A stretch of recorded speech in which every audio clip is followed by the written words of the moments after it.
everyone, it is your man BatBlood24 back, not from the dead, but from a rather nasty bout of health issues. I am so sorry for being away for so long, but I had to take care of myself for a few weeks. But I'm back and stronger than ever and ready to jump right back into it.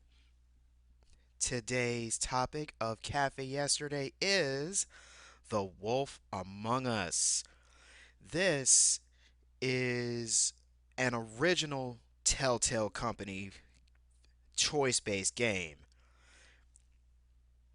Now, when I say original Telltale, I mean the original Telltale Company that went under some years back, and now it's been revived, and there is a Wolf Among Us sequel coming out sometime next year. But for right now, let's focus on the original game that came out.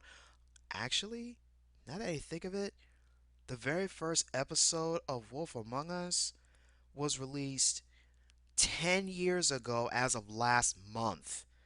Can you believe that? This game's been in the public domain for 10 years and it still is one of the best choice based games out there. This is a murder mystery with fairy tale characters based on an actual comic book series. I believe it was actually called Fables by DC Comics.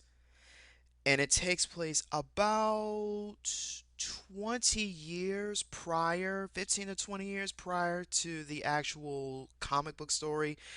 I do know it takes place in 1986, which is around the time they didn't even have actual cell phones. They still had the dial phones. And the main character, the one you play for the duration of the story, is Bigby Wolf, aka the Big Bad Wolf, who is the sheriff of Fabletown. And Fabletown is essentially a community of fairy tale characters that came from a place called the Homelands. I don't know the story of what exactly drove them from the Homelands to settle in New York City, but many of them didn't make it out. Some of them moved on to lead rather decent lives. Some struggle more than others. You'll actually notice a few characters that seem familiar to you, such as Ichabod Crane from Sleepy Hollow, who is the deputy mayor, as well as Snow White, who is Bigby Wolf's partner, and eventually his boss. We'll get to that later. This is a choice based game not only with its interactional dialogue, but also some decisions determine who will live and who will die. And it does not make it obvious about who you can save all the time. Sometimes it does, sometimes it doesn't. But throughout the game, you'll uncover corruption, embezzlement, extortion, blackmail, murder, all while solving just what in the world is going on with Fabletown. It starts off so simply, just breaking up a fight basically. It leads into a murder mystery. You would think it'd be fairly simple, but as time goes on, the situation just becomes more and more and more complicated with deeper layers and an intricate web, all leading back to the person who, let's say, really runs Fabletown. And you'll find that out later on in the story. Regarding your choices with Sheriff Bigby Wolf, you generally have two to three options. You can obviously choose to be silent the whole time, which I have not personally done, but it seems entertaining. You can be the nice slash stern Sheriff Wolf, who relies more on his guile and his, well, charm to get his information and his answers. Or you can go feral, big bad wolf to make them talk. You can go completely in one direction or the other, or you can have a completely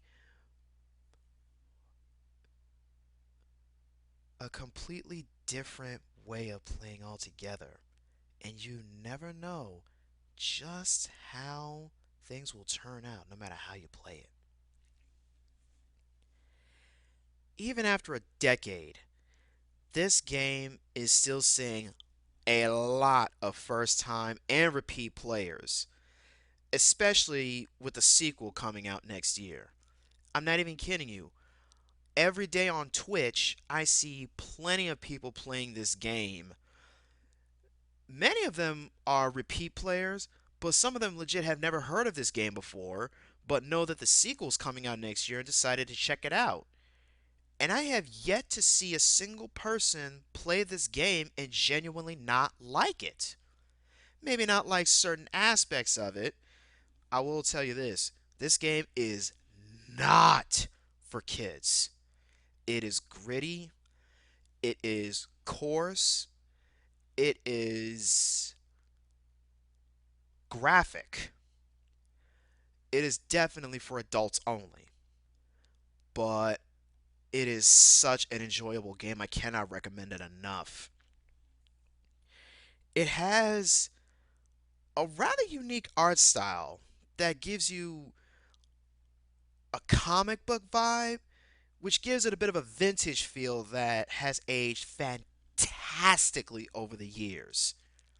In fact, because of the way the animation style is done, it didn't seem like it was trying to keep up with the times as far as the animation, but it's deliberately going for a vintage feel. So now, even 10 years down the line, it still holds up as old school with class. Well, class in quotation if we're talking about some of the language in that game, I tell you. I've heard about as much cursing from them as I heard from front of some of the Friday movies. But I digress. This story, it keeps you engaged. It keeps peeling away one layer after another of what Fabletown is like for people in the slums. More than once, this game touches on the entitled rich versus the impoverished commoner subplot pretty frequently, but it never gets overbearing really. I don't think there's a single chapter that doesn't touch on it, but it's done in a way where it makes sure you do not forget that this is an important issue in this community, but it doesn't overtake the fact that there is a murder case going on.